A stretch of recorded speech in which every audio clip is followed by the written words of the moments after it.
Welcome to the Kitman Labs Game Changer podcast. I'm Stephen Smith, CEO of Kitman Labs, and I'm thrilled to kick off Season 5 with what I anticipate to be a thought-provoking chat with my guest, Kenny Boyd, Executive Senior Associate Athletics Director of Student Athlete Services at Baylor University. Welcome to the Game Changer, Kenny. Thanks, Stephen. Yeah, my title is a little bit of a mouthful, huh? I just tell people I get to be in more meetings.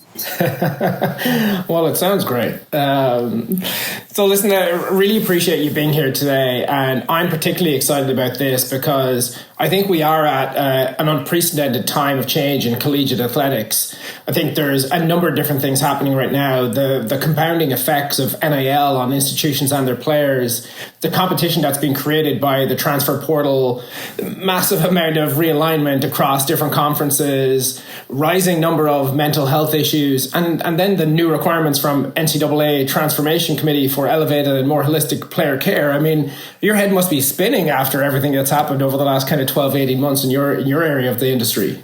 Yeah, that's just page one. Yeah, we've got, there's certainly a lot of things happening, and some would say monumental changes. I think every generation experiences some version of this, but this seems more significant for whatever reason.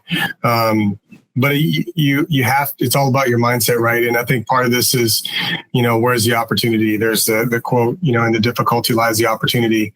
And I think we have great opportunity to further advance how we provide care for our student athletes and really how we work as professionals in this industry. Yeah, I think that's exactly how we've been thinking about some of these changes as well. I think it means that, number one, it's never been more critical to, I think, continue to transform and modernize student athlete health and care. But also, I think this presents an enormous opportunity with everything that's happening right now to create a more integrated approach to performance and health than we've ever had before. And I think there's a lot more driving factors and reasons to get everybody, moving in that direction across like a high performance environment. Yeah,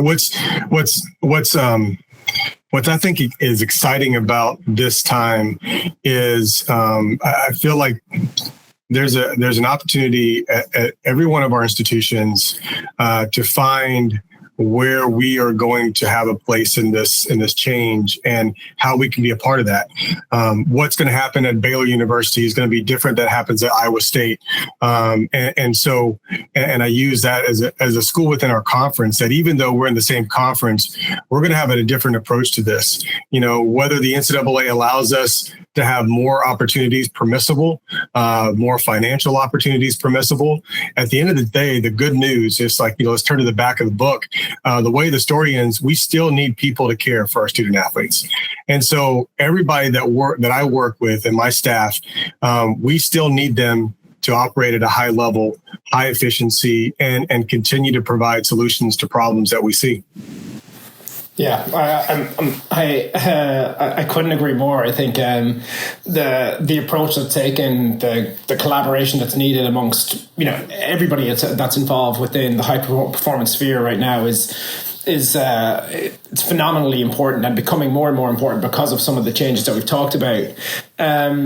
So I know we're here today to talk about some of these micro trends, to also gain some insights on how Baylor is tracking these kind of modern challenges, how you're integrating them into your overall program organizationally and, from a technology infrastructure perspective. But let's take a step back a little bit and kind of start with you and your role. Can you tell us a little bit more about what you came to Baylor to do, how that's evolved into your new role that was announced last year, and how all of this aligns to Baylor's vision for the student athlete experience?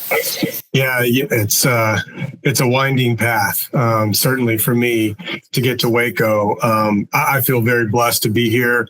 In a way, I feel called to be here. Thankful for Mac Rhodes and President Livingstone's for this opportunity. But yeah, I started the first 20 years of my career in the trenches in athletic medicine. 14 of those years as a head football athletic trainer. And so, there was unique challenges that I started to see early on in kind of more that specific model of football management and what we were doing to provide this complex delivery system, but certainly learned from a lot of people along the way. I had stops at Northwestern, at Mississippi State, University of Colorado, and still have some great friends in those locations. Started at the University of Florida. It's kind of tough for me to see that Alabama jersey behind your shoulder there, but we'll just move on. But I had, like many people do in this industry, people to pour into me, mentors, that I think that lesson is there to lean in on people that have experience, but like Chris Patrick, Steve Willard, Mary McClendon, Alan Harden, Tina Bonsi, who's passed away, but has certainly left a legacy at the University of Texas. Then working together with other people like Keith Meister and Kerry Windler and Jeff Madden, strength conditioning coach. I mean, those are people that helped to shape who I am today, and now get to this place where I'm at Baylor, 2017, with the ability to now lead our student athlete health and wellness services and what we're providing.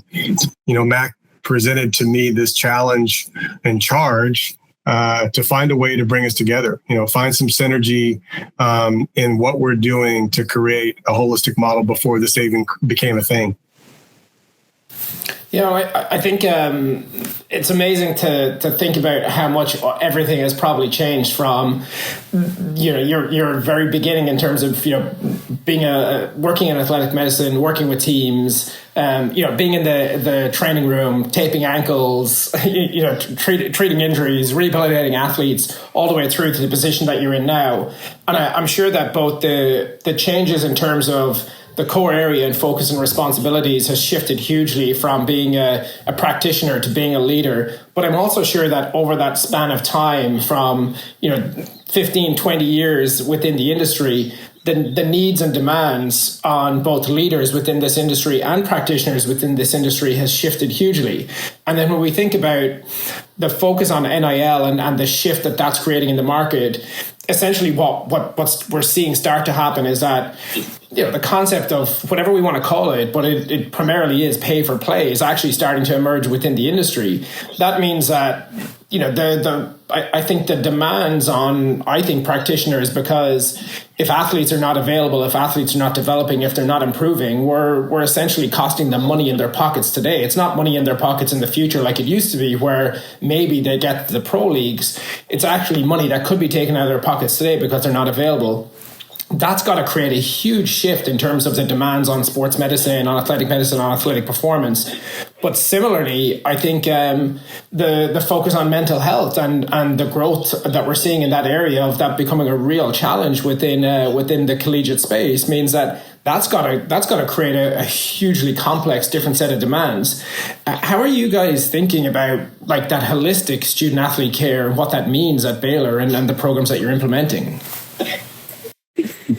Wow. Yeah, that's a lot to think about. I mean, when you think of all the stressors that our student athletes are dealing with, the challenges, in all the directions that it comes from, I think NIL is just another component of that, where I see great concern in how we manage our processes and resources for our athletes is, this idea that student athletes have never been more transient than before.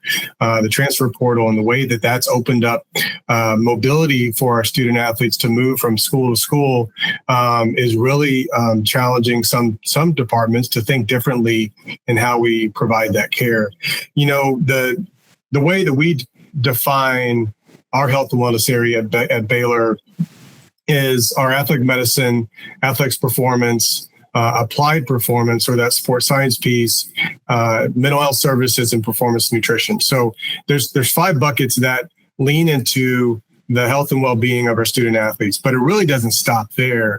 There's this spiritual component that we certainly lean heavily into that's there, regardless of whether you're at a private Christian institution like Baylor or at a public school. You have athletes that still are trying to find out where they are in their faith journey, and how that impacts their physical performance as well as their mental mindset from day to day. And then you throw in the academic piece, right? Like, oh yeah, by the way, how are you going to establish progress towards a degree? So in the higher education world, there's a lot of pushback between campus academics side of, what are we doing for our athletes? How are we promoting them getting a degree, higher education degree, with their movement so much? So I think there's a lot of questions, a lot of challenges there. But I think in general, the way that we approach this at Baylor is really trying to define, what are those services? What are those resources? And it's no longer about whether it's a freshman, sophomore, junior, senior program. It's like, hey, you're going to be here for 1 or 2 years. What resources are we providing for you there? You're a graduate transfer that comes into our program for a year. Like, we've got to accelerate this development process. Chris Roof, one of our athletics performance coaches, uses a quote that says, it's a Native American quote. We did not inherit the land from our ancestors. We borrow it from our children. And so it's this idea that, when we get an athlete, what are we doing to prepare them for that next school that they transfer to? And when you think about some of the challenges from a performance standpoint, they may have a completely different philosophical approach to student athlete development, physical development from school to school. Like, how do you prepare an athlete for that? So what foundationally are we challenged with to be able to make sure that whenever they go to their next institution, when they transfer, that we're setting them up for success, right? It's the student athlete we're trying to really target and how we're providing that resource. I love that philosophy. It's almost like you have a duty of care to provide them with the elements and foundations that are needed, that they can be plug and play wherever they go. That it's not just about, this is what it means for you to be here for Baylor, but you're taking a broader view of that to say, what are the tools we're giving this human to be able to excel in whatever environment they walk into. I personally love having spent so long working in professional sport as well, and as a practitioner like you, the focus on the psychological aspect and that support. And I think the fact, something that you mentioned, I think maybe not everybody will focus in on straight away, was the fact that you mentioned, okay, that could be a freshman, that could be a junior, that could be a senior, that could be a sophomore. I think, a lot of people think that, maybe we just need to focus and give those tools and abilities to that freshman as they walk in the door. But I think the different challenges that athletes are faced with, whether it is from a physical perspective, whether it is from a technical or tactical perspective, whether it is from an academic perspective, whether it is from a social and family perspective, we don't know when those challenges face somebody, and we don't know how they're going to react and respond to it. And I think being able to provide a comprehensive and holistic set of services around an athlete, no matter where they are, and also to put them in that position to be able to excel on their next phase of the journey, I think it's a really mature outlook. And I think it's one of the reasons why we're so proud to be involved on the journey that you guys are trying to facilitate at Baylor as well. I think it's just there's a lot to be respected about what you guys are trying to do. So thank you for allowing us to be a very, very, very small part of that and to be with you guys on that journey. There's one other thing I wanted to come back to. You mentioned it in the very beginning of your last point. You talked about the transfer portal, and I know that that's something that has created a huge shift in the dynamic of this industry. And I know it's an area that lots of people are trying to react and respond to the changes that are made in that right now. But you guys have been innovators in that and thinking about that for years, because nearly 2 years ago in our performance summit, you and Natalie Honan had a conversation about the transfer portal and the role of elevated student athlete care as a competitive advantage in recruitment and retention of student athletes. Since that time, I think we've seen the portal evolve, and you guys definitely knew. I think you saw what was coming, or maybe you had insider information. But it would be great to talk about that. Like, how do you think about those? A lot of people were concerned about the dynamic of the transfer portal. You guys seem to be leaning into it and saying, "This is huge. This is an opportunity. This is an area for us to create competitive advantage." Can you talk more about that? Yeah, I'll be careful to get this too far down the road and chase another rabbit. But I think the one thing that we didn't fully appreciate around retention and recruitment was that it also would impact our staff. And, I think as somebody that helps to oversee this area, and I feel like I'm the resource to the resource, right? We see our resource coming and going more than we have in the past. A lot of movement within our industry with our staff. And so not only are we looking at trying to recruit and retain our student athletes, but we're trying to do that with our staff. And so I think that's a side that I don't know that Natalie and I really got into, that now 2 years later, part of our challenge of delivering care is having consistent faces in the building to be able to support that philosophy. And if you don't, it's like embracing the idea that people are going to come and go. Is your system, are your programs set up in such a way that it's easy to onboard them? And if not, do you have people, like our friends at Kitman Labs, to be able to come in and walk alongside that new employee to teach them how to use the system, how to take advantage of all those components, so that that learning curve is a lot shorter. I think from the student athlete side, though, Stephen, the challenges are what we just talked about. Is what are you getting? What are you getting in the transfer? What do you have to reteach? Where are you from a development standpoint? And then you throw on this whole idea of time demands, right? The NCAA has put rightfully so, emphasis on how we use our student athletes' times, how we schedule their time. And so different from the pro model, and I think we've seen that some of the pro model as far as managing their time, but they don't have just their sport to worry about. They also have, organic chemistry and, a business class or something else happening within their academic day on top of performance development. And so we have this narrow window of time to assess and implement and overall develop their physical foundation so that we can prepare them for their sport. And that window seems like it's shrinking every day. So that's a challenge.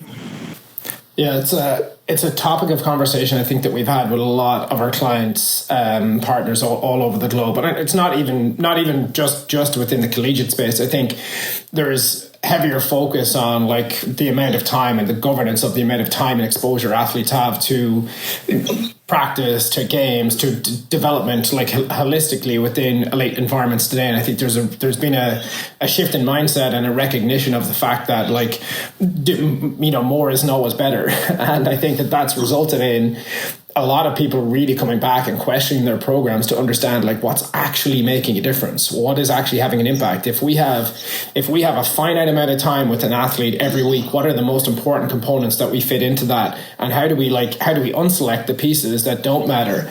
And I think that's a really important question for elite organizations to ask themselves today, to figure out what actually matters, what elements of our program is actually working. And I think that, again, it's one of the reasons why I think being involved with you guys, that kind of mental model and thought process of coming back and questioning what matters and like where should we be focusing is a really, really important step. You mentioned there as well the NCAA and the fact that they're really starting to tighten up on that and regulate that. The NCAA are actually doing a lot of different things. And I think we've seen like the new requirements come from the NCAA Transformation Committee. It seems like you guys have been generally ahead of the curve there, but how are those kind of requirements shaping the evolution of your models of care and what you're actually, the experience that you're delivering? Like what's the impact to you guys? I think what we're seeing, at least for the Power Four, right? The institutions that are kind of at the top when it comes to resources available to spend. I feel like as a whole, a lot of the things that are coming out with the NCAA transformation are there. They're in place some way, shape, or form. Maybe little tweaks here and there about how we deliver mental health services, maybe some tweaks about what we do within nutritional services, how we communicate the medical care post-separation or graduation from the institution. So I think those things are there. I think what it's challenging us to do today is to be more efficient in how we're not just communicating, but how we're delivering those services in a way that makes the most sense for the football student athlete the soccer student athlete, acrobatics and tumbling, equestrian, across the board, they're coming in with different demands. They're leaving at different times. And so how do we maintain that consistency of care? Because, let's face it, we talk a lot about the challenges that are occurring right now with our athletes and mental health, and it's a real thing, and we have to really do our part to make sure that there's a network of services that are provided, and not just really focusing on the who, but the when, right? When are you starting to introduce those concepts to your athletes?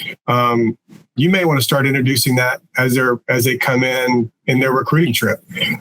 Prospective student athlete engagement, so they see what tools they need to build resilience and coping skills and overall mindfulness. Not just when they're here on campus, but also when they leave and they go not only to another campus, but they enter the workforce.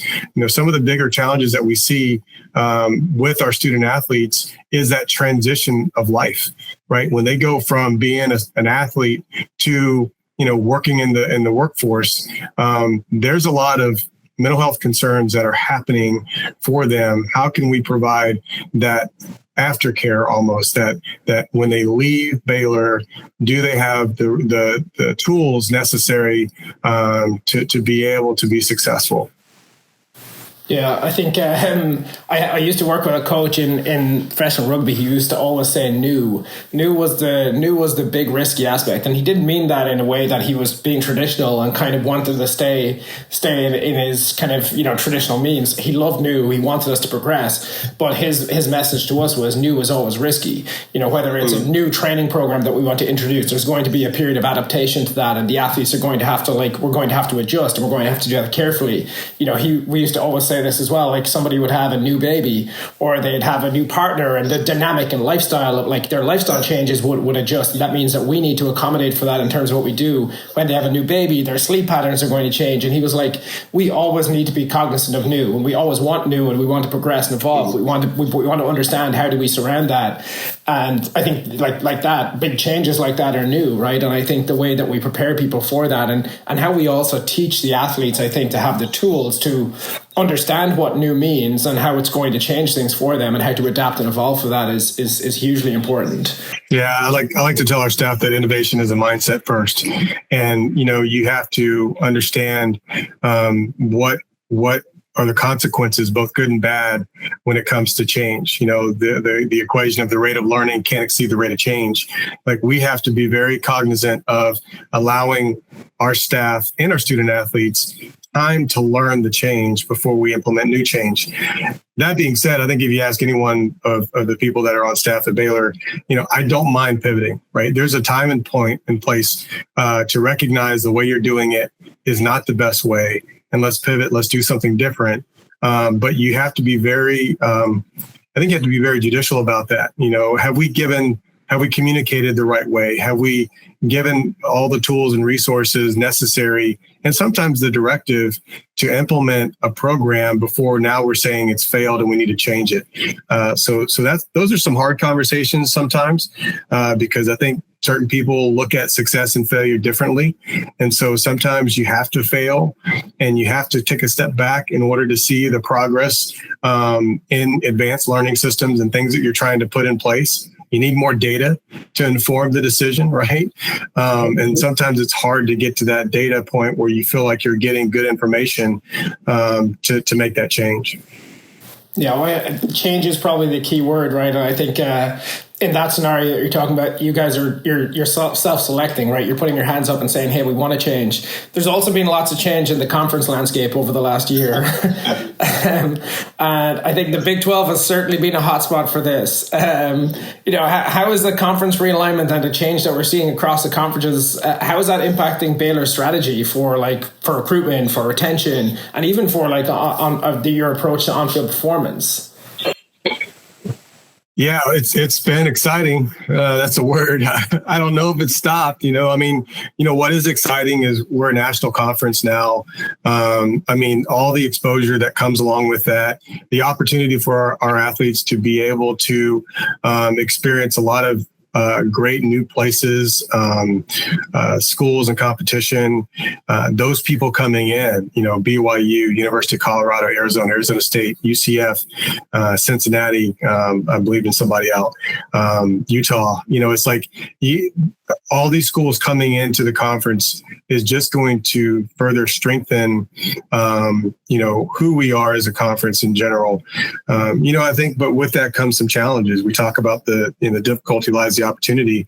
There are going to be more challenges with travel.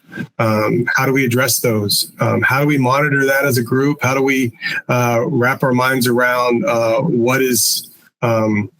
what is the natural part of exposure to travel, and how do you set things up? What are the resources around that?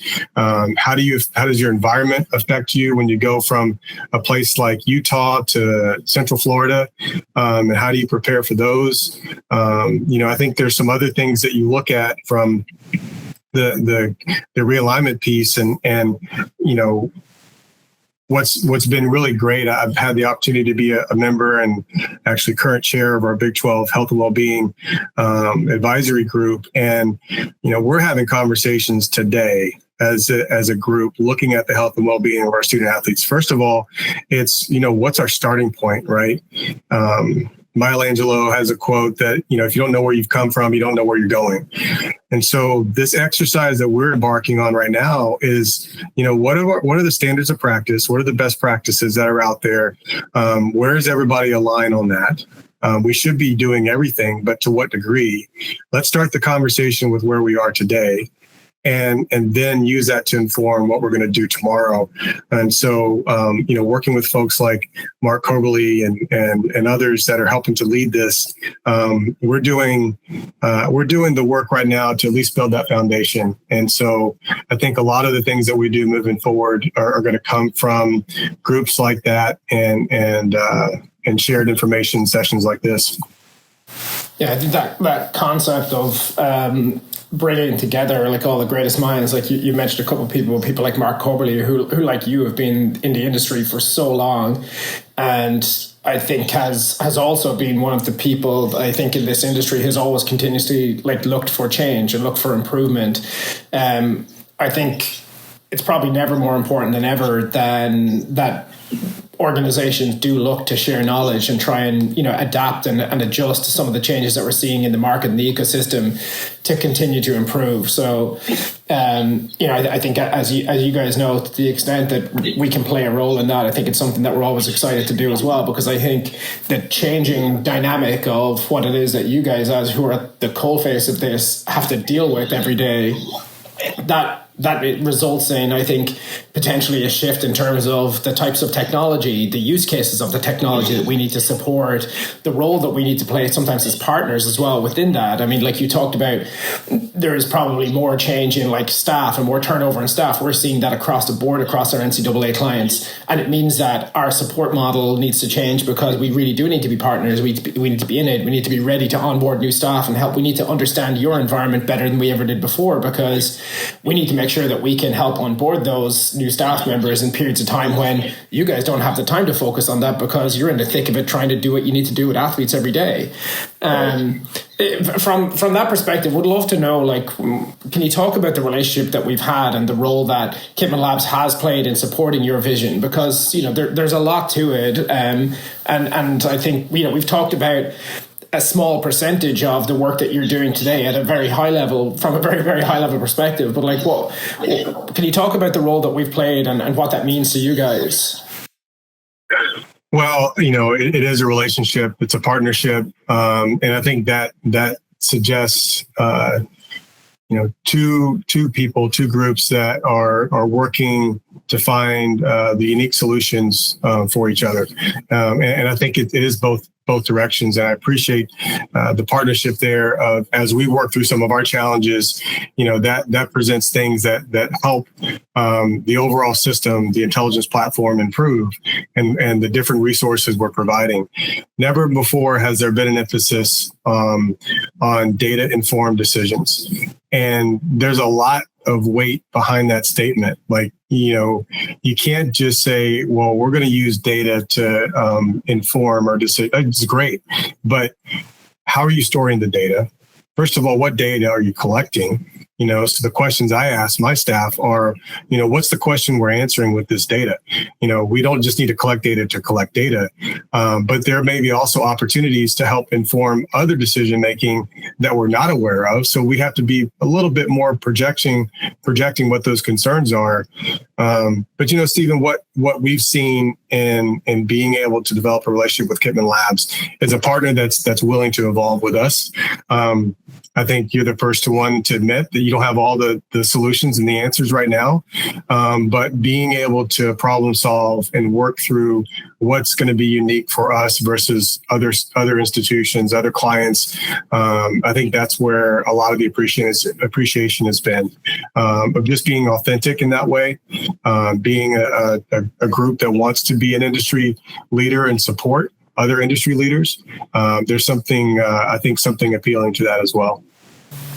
Yeah, well, I'm glad you said that, because I think we certainly don't have all the answers, and we'll never purport to. And I think part of the challenge in even suggesting that anybody has is that this industry is changing so quickly. And some of the things that we've already talked about today means that we are facing new and evolving challenges every month. And I think that means that if we don't have the mindset that we want to lean into that together, then we're already not fit to be here, right? And I think that's why we appreciate a relationship and a partnership like this one, because there's an inherent understanding on both sides that we are going to face new problems next month than we face this month.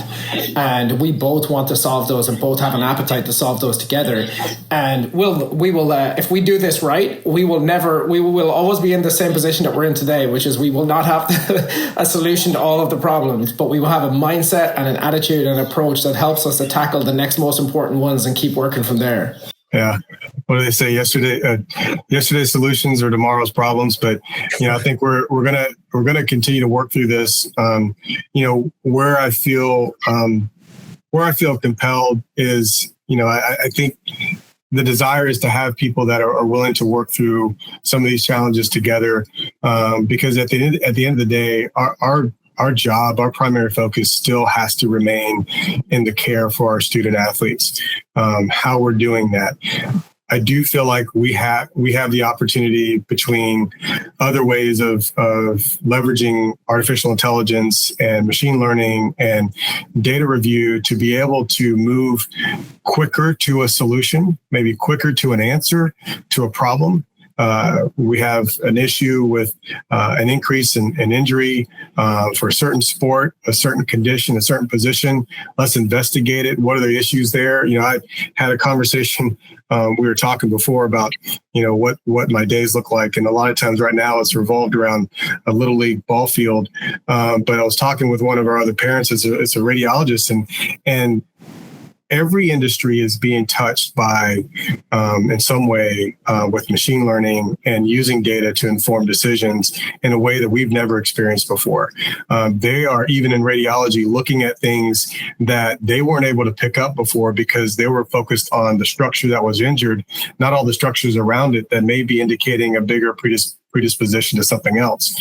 And so, being able to partner with a group that can continue to evolve in the industry around ideas like that, I think is going to be important.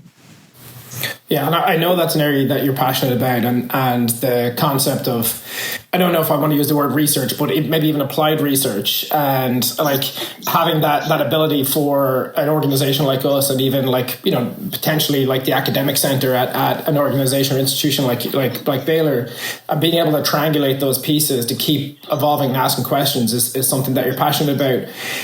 Given that mindset, given the amount of change that you've been through and over the last number of years at Baylor, what have you, from a technology and an organization perspective, what have you found that's worked really well through that change? And what are the things, like the challenges that you face and had to either realize that doesn't work, or challenges that you face that you've had to overcome through that?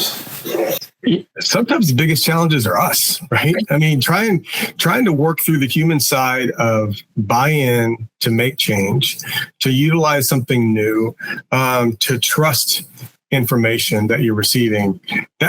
That's sometimes the hardest obstacle in this whole series of discussions and challenges. we are fortunate at a place like Baylor where we can, Macro supports a lot of things that we do, a lot of different technology we use, and a lot of that's integrated within Kippen Labs. Where I feel like the challenges exist is being able to show and explain the justification for what you're doing, being able to get that buy-in from your coaching staff, from your athlete trainer, from your athletics performance coach, dietitians, everybody that's touching our athletes. And even now we're some things that we've talked about involves, academic services. And how does that interplay into the athlete's day-to-day? How does it affect their stressors that are ultimately affecting or impacting their performance? And I think those are confounders that we have to continue to explore, but we have to be willing to do that. We have to be willing to acknowledge that, maybe we're not the content expert that we thought we were in this certain area, and we need to reach out to campus where maybe there's a partnership that we can develop within a group on campus that may help you explore that in a more proficient way. So as much as anything, the technology challenges start with the people behind the technology. And so you can't forget that.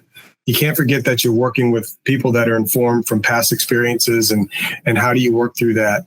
And so I think those are things that you have to be mindful of when you're embarking on the idea of increasing innovation, increasing technology use. It does start with the people that are putting in the data, that are utilizing that technology, and are you on the same page? Yeah, it's a fascinating set of challenges. And again, I'm thinking back to my time working in professional sport. I remember many of the issues that we faced with change or transformation or things like that were exactly what you mentioned, were people. We would have new coaches, new staff join who would bring new ideas. And sometimes those new ideas were great. Sometimes those new ideas were disruptive to, let's say, things that we felt were progressing and advancing really well. And it became a real challenge to kind of meld those mindsets together, or it felt sometimes somebody would come in with an idea that was already tried and proven to be unsuccessful. And then it became a challenge to provide that kind of ladder of inference or evidence or information to those people. So one of the projects that we embarked on then was to document everything, to document our approach, to document our programs, to document our mindset, to document our in-house research that we were performing as well. So when we were trying different training interventions, we would clearly outline a goal, we would trial it, we would look at the results and evidence, and then we would document this into essentially a handbook or a manual that we were developing internally. So then as new people would come in, we would then be able to say, okay, we've tried that, here's the evidence. Is there something that we would do that would be different, or should we progress it forward? And that became a way for us to get everybody aligned and on the same page. And it certainly helped us to, I think, have a control dynamic to innovation and having a real mechanism to test and evolve and advance things. We've talked about a lot about, I think, what you're doing as an individual university, but as a leader within the Big 12 Conference, what do you think the role of the conference is when it comes to better supporting students and enhancing player health and safety? Well, I think that could fill up another full segment or full episode about the role of the conference, the role of the National Association, your governing bodies. I feel like it starts with being the champion for the people that are doing the work. And I say that by, you need somebody that can help stand in the gap to support the institutional advancement of what we're doing. And specifically, it's not as much even developing, but it's encouraging and implementing initiatives that support that current way of doing things. And so, I don't think we're asking for the Big 12 Conference, for example, to all of a sudden step out into the unknown and become, a medical governing body. That's not the intent.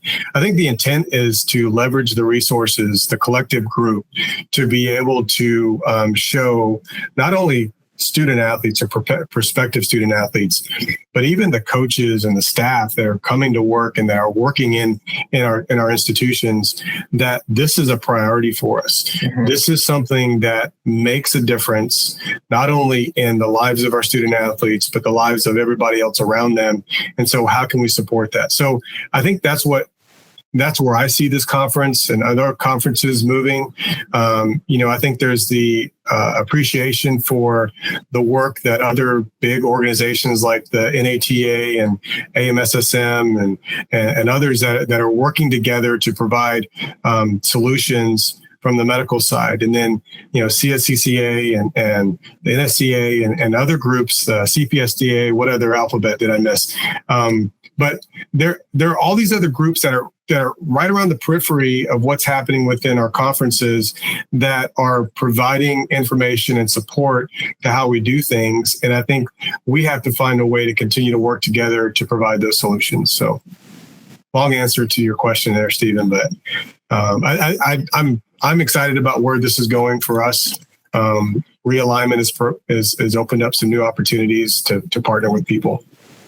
Yeah, listen, what I've heard, I think start to finish in this discussion has been the concept of collaboration and sharing and learning and progressing and advancing is key, right? And I think the Big 12 or any conference has a role to play in terms of maybe, like you say, it's not governing, but maybe it is like helping to elevate the standards. Maybe it is like, bringing people together and helping to set best practices and help people to face and overcome some of the biggest challenges that they're facing today.